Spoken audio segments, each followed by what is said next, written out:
So, for the past couple of decades, the nation of Sweden, the small Scandinavian country, has taken in more refugees per capita than any place on Earth.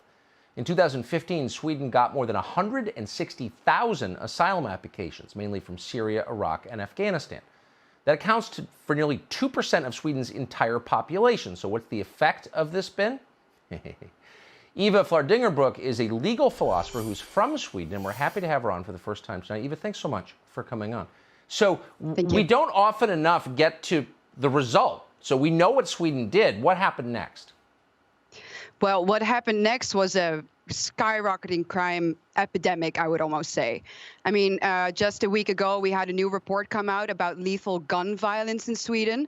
And it turns out that Sweden has gone from one of the safest countries in Europe to now the second most dangerous country in Europe when it comes to lethal gun violence in just a time period of 10 years. So the effects of mass migration and demographic change haven't been small, to say the least. And still, many people refuse to make this link. But I would have to say that anybody who at this point still refuses to make the link between migration and the rise that we're seeing in crime in Sweden either lives in an ivory tower or has an interest in trying to cover up the truth.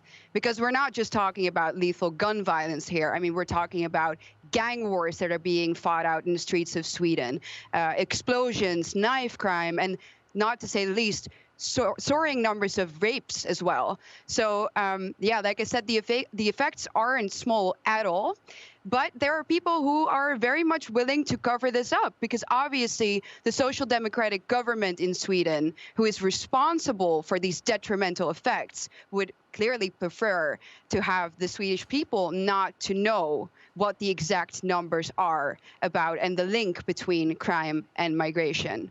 So what they'll do is they'll say, for example, with this report about lethal gun violence, they won't even mention the word migration. They won't even mention cultural clashes or incompatibilities. They'll just say, oh, you know what, these people, the perpetrators that are committing these crimes, they come from socially disadvantaged areas. So basically, prime example of this neo-Marxist rhetoric that the government is pushing and that the media is pushing in order to cover up the truth.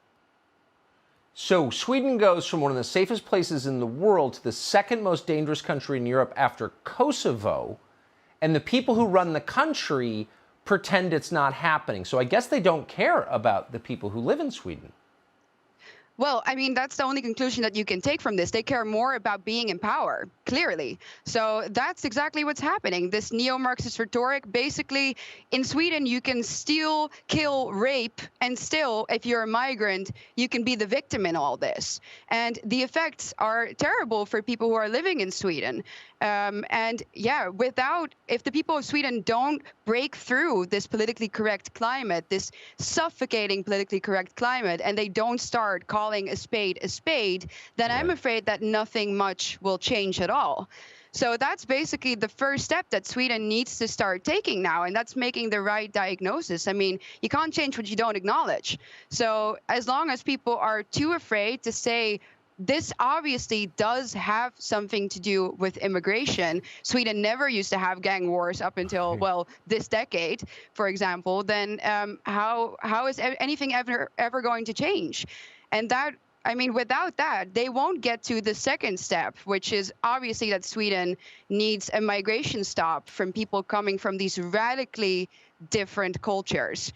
So, yeah, Sweden is so far behind in this debate that I'm very worried that if we don't turn this around now, then things will look really, really bad for Sweden and Europe as a whole. Yeah, but they'll let you die before they admit it. Eva, thanks so much for coming on. I hope we see you again.